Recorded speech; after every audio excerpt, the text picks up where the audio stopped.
Childhood obesity आज के generation का बहुत बड़ा प्रॉब्लम है।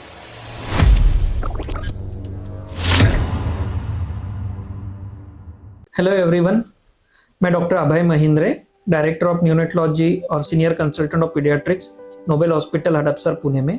चाइल्डहुड ओबेसिटी आज के जनरेशन का बहुत बड़ा प्रॉब्लम है। ओबेसिटी का मतलब सिर्फ मोटापा या वेट बढ़ना नहीं है, बट इसके साथ साथ आने वाली बीमारियां जैसे कि childhood diabetes, high blood pressure, joint issues और more importantly emotional well beings in the children's.